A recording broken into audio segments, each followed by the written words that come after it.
স্বপ্নের দল চেন্নাই সুপার কিংসের সুযোগ, সঙ্গে ধোনির তালিমে পূর্ণরূপে ফেরা, আসরের সেরাদের কাতারেও ভালোভাবে টিকে থাকা। 2024-এর IPL অনেক কিছুই দিয়েছে মুস্তাফিজুর রহমানকে, তবে কাটার মাস্টারের স্বপ্নের মতো কাটানো সময়টা এবার শেষ হতে চলেছে। চিদাম্বরম স্টেডিয়ামে রয়্যাল চ্যালেঞ্জার্স বেঙ্গালুরুর বিপক্ষে ম্যাচ দিয়ে নতুন দলের হয়ে এবারের IPL এর যাত্রা শুরু করেছিলেন মুস্তাফিজ। এবার সেই মাঠই পাঞ্জাব কিংসের মুখোমুখি হবে চেন্নাই সুপার কিংস, আর এই ম্যাচ দিয়েই শেষ হবে মুস্তাফিজের এবারের IPL মিশন। এরপরই যোগ দেবেন টাইগার স্কোয়াডে। IPL খেলার জন্য প্রথমে মুস্তাফিজকে 30 এপ্রিল পর্যন্ত ছাড়পত্র দেয় BCB, পরে তার মেয়াদ বাড়ানো হয় আরও একদিন। এনওসি নিয়ে এরপর নানা সমালোচনা হলেও নিজেদের সিদ্ধান্তেই অটল থাকে বাংলাদেশ ক্রিকেট বোর্ড, আর তাই 9 ম্যাচ খেলেই মুস্তাকে শেষ করতে হচ্ছে এবারের মিশন।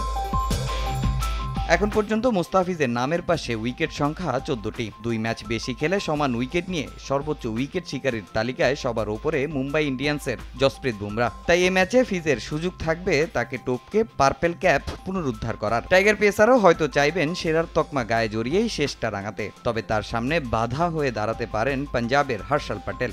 9 ইনিংসে 14 উইকেট নিয়ে তিনি আছেন তৃতীয় স্থানে।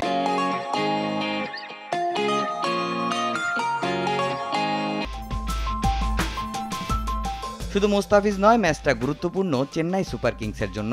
9 ম্যাচে 5 জয়ে টেবিলের চতুর্থ স্থানে আছে চেন্নাই। সমান জয় নিয়ে সানরাইজার্স হায়দ্রাবাদের অবস্থানটা তাদের পরেই। শীর্ষ 4-এ টিকে থাকতে এ ম্যাচে জয়ের বিকল্প নেই চেন্নাইয়ের সামনে, যদিও ম্যাচে তুলনামূলক সহজ প্রতিপক্ষ পেয়েছে চেন্নাই সুপার কিংস, কেননা এখন পর্যন্ত 9 ম্যাচে মাত্র 3টিতেই জয় পেয়েছে পাঞ্জাব কিংস। 6 পয়েন্ট নিয়ে টেবিলে অবস্থানটাও 8-এ, তাই ম্যাচে সব দিক থেকে এগিয়ে চেন্নাই। এছাড়া এবারের আসরে প্রথমবারের মতো মুখোমুখি হবে এই দু দল।